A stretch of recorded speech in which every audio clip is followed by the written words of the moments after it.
human evolution in long term মানে 1000 years পিছত কি হ'ব টিল নাও আমি বহুত ৱাৰ বহুত বায়'লজিক্যাল ডিজিজ নেচাৰেল ক্যালামিটিজ আমি সাফাৰ কৰিছোঁ বাট আমি সাৰ্ভাইভ কৰিছোঁ আমি বাচি আছোঁ আজিলৈ এনেকুৱা এটা ইভেন্ট হোৱা নাই যিটো ইভেন্টে গোটেই ৱৰ্ল্ড গোটেই হিউমেনিটি ডেষ্ট্ৰয় কৰি পেলাইছে বা চাফা কৰি পেলাইছে তেনেকুৱা হোৱা নাই আমি সাৰ্ভাইভ বহুত বঢ়িয়া কৰোঁ চ' ইন ফিউচাৰ আৰু কি ডেঞ্জাৰ আছে যিটো এগেইনষ্টত আমি সাৰ্ভাইভ কৰিব পাৰিম নে নোৱাৰিম আৰু ফেমিলি ইউনিট চবতছে ইম্পৰ্টেণ্ট কিয় হয় এই গোটেই ডিছকাশ্যনটো এটা ডিপ এনালাইচিছ কৰিম বহুত ইণ্টাৰেষ্টিং এটা ভিডিঅ' হ'ব আপোনালোকে শেষলৈ চাব তো আহক ভিডিঅ'টো ষ্টাৰ্ট কৰোঁ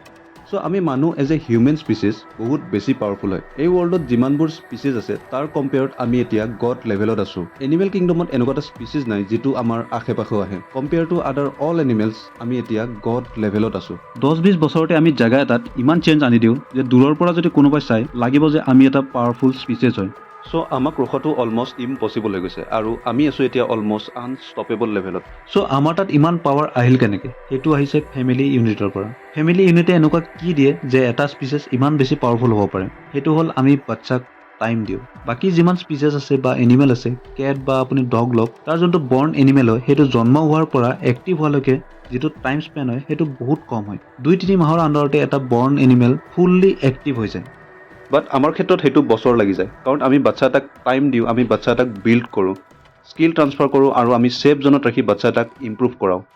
আদিম যুগৰ প্ৰিমিটিভ পিপুলবিলাকে হেণ্ডমেড ব' এণ্ড এৰ' দি জংঘলত একুৰেট হাণ্টিং কৰিছিল ব' এণ্ড এৰ' আপোনাৰ মোৰ বাবে বাচ্চাৰ খেলা বস্তু হ'ব পাৰে বাট মই কৈ দিওঁ আৰ্চাৰী এটা অলিম্পিক স্পৰ্টছ হয় আৰু সেইটো স্কিল আপুনি মাষ্টাৰী কৰিবৰ কাৰণে বহুত প্ৰেক্টিচ বহুত স্কিল আৰু আপোনাক কোচিং লাগিব প্ৰিমিটিভ পিপুলবিলাকে বাচ্চাক সেইটো শিকাইছিল প্ৰপাৰ স্কিল ট্ৰান্সফাৰ হৈছিল আৰু সেইটো পচিবল হৈছিল because of family unit so' এনিমেলৰো ফেমিলি আছে বাট এনিমেল গ্ৰুপত থাকে আৰু এনিমেল এতিয়াও ট্ৰাইব লেভেলত আছে বাট আমি আছোঁ ফেমিলি লেভেলত ত' ট্ৰাইব আৰু ফেমিলিৰ মাজত ডিফাৰেঞ্চ কি এনিমেল কিংডমত কি হয় ফিমেল এনিমেলটোৱে গম পায় যে সেইটো তাইৰ বাচ্চা বাট মেল এনিমেলটোৱে গম নাপায় যে সেইটো তাৰ বাচ্চা বুলি আৰু বেলেগ ফিমেল এনিমেলৰ বাচ্চাটো নিজৰ বুলি ভাবে আৰু একেলগে গ্ৰুপত থাকে ট্ৰাইব লেভেলত থাকে বাট আমি আছোঁ ফেমিলি লেভেলত আমি ফেমিলি ইউনিটছ বনালোঁ আমি জানো যে one men one women equal to one child আমি এটা ফেমিলি ইউনিট হয় তেনেকৈ আমি ফেমিলি ইউনিটছ বনালোঁ আৰু তেতিয়া 2+2 4 নহয় 2+2 ইকুৱেল টু 22 হয় মানে আমি সাৰপ্লাছত গুচি যাওঁ ডিফাৰেণ্ট ফেমিলি ইউনিটছত ডিফাৰেণ্ট স্কিল ডেভেলপমেণ্ট হ'ল আৰু তেনেকৈ আমি বহুত বেছি ইম্প্ৰুভ কৰিলোঁ আৰু আমাৰ মেইন ছুপাৰ পাৱাৰটো আহিছে because of family unit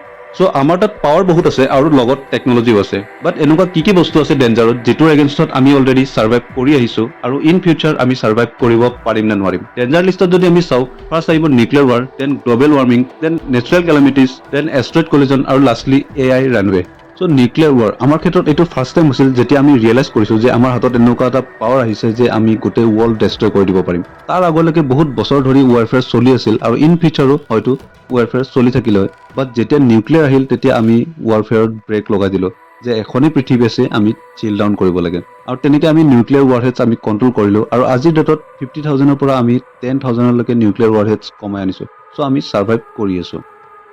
so' global warming যিটো স্পীডত ইনক্ৰিজ হৈ আছে আমি এইটো ৰিডিউচ কৰিব ট্ৰাই কৰি আছোঁ আমি ষ্টেপছ লৈ আছোঁ আমি ফিউল এনাৰ্জিৰ পৰা আমি ইলেক্ট্ৰিকত শ্বিফ্ট কৰিছোঁ চ' আমাৰ পজিটিভ এপ্ৰ'চ এটা আছে আৰু আমি তেনেকুৱা বহুত ষ্টেপছ লৈ আছোঁ চ' আমি গ্ল'বেল ৱাৰ্মিং ছাৰ্ভাইভ কৰি আছোঁ আৰু ইন ফিউচাৰ আমি ছাৰ্ভাইভ কৰি যাম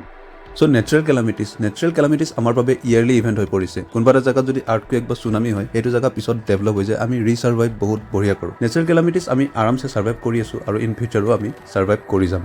চ' ফ'ৰ্থলি আহিলে এষ্ট্ৰইড কলিজন এষ্ট্ৰইডে গোটেই ডাইনাছৰ স্পিচেছ খতম কৰি দিছিল চ' এষ্ট্ৰইড আমাৰ বাবে এটা বহুত ডাঙৰ থ্ৰেট হয় আৰু নাছাই ডাৰ্ট মিছন সেইকাৰণে লঞ্চ কৰিছে যাতে আমি প্লেনেটাৰী ডিফেন্স দিব পাৰোঁ নিয়াৰ বাই আৰ্থ অবজেক্টবোৰক এষ্ট্ৰইড এটা যদি আৰ্থ ডাইৰেকশ্যনত আহেও আমি ব্লাষ্ট কৰি দিব পাৰিম নহ'লে এটলিষ্ট ডাইৰেকশ্যনটো চেঞ্জ কৰিব পাৰিম চ' আমি ছাৰ্ভাইভ কৰাৰ চান্সেছ বহুত আছে চ' লাষ্টলি এণ্ড মষ্ট ডেঞ্জাৰাছ হ'ল AI ৰানৱে যিটো ৰানৱেত আমি এতিয়া ফুল স্পীডত দৌৰি আছোঁ আৰু আমি ইন ফিউচাৰ এক্সট্ৰিম যাব ট্ৰাই কৰি আছোঁ যিটো আমাৰ বাবে বহুত বেছি ডেঞ্জাৰাছ হয় কাৰণ কমপ্লেক্স এণ্ড ক্ৰিয়েটিভ কামবিলাক আমাৰ বাবে AI কৰি আছে আৰু AI আমাতকৈ বেছি কেপেবল হৈ গৈ আছে কাৰণ AIক আমি স্কিল ট্ৰান্সফাৰ কৰি আছোঁ চ' AI গ্ৰ' হৈ আছে আৰু ডেভেলপ হৈ গৈ আছে আৰু ইন ফিউচাৰ AIৰ ওপৰত আমি ফুল্লি ডিপেণ্ডেণ্ট হৈ যাম আৰু তেতিয়া AI আমাক কণ্ট্ৰল কৰাৰ চান্সেছ বহুত আছে লাইক ছ'চিয়েল মিডিয়া চ' হোপ এটাই যে AIৰ ক্ষেত্ৰত ৰেষ্ট্ৰিকশ্যন হওক AI ৰিলেটেড থিংছ আৰু ৰিয়েল থিংছৰ মাজত যাতে আমি ডিফাৰেঞ্চিয়েট কৰিব পাৰোঁ আৰু AIক এজ এ টুল আমি ইউজ কৰিব পাৰোঁ ইন ফিউচাৰ আৰু AIক যাতে আমি কণ্ট্ৰল কৰিব পাৰোঁ চ' এইটোৱে আছিলে মোৰ এটা প্ৰেজেণ্টেশ্যন হিউমেন ইভলিউশ্যনক লৈ আপোনালোকৰ যদি কিবা ছাজেশ্যন থাকে তলত নিশ্চয় কমেণ্ট কৰিব নেক্সট আকৌ লগ পাম এটা ইণ্টাৰেষ্টিং ভিডিঅ' লৈ টিল দেন বাই বাই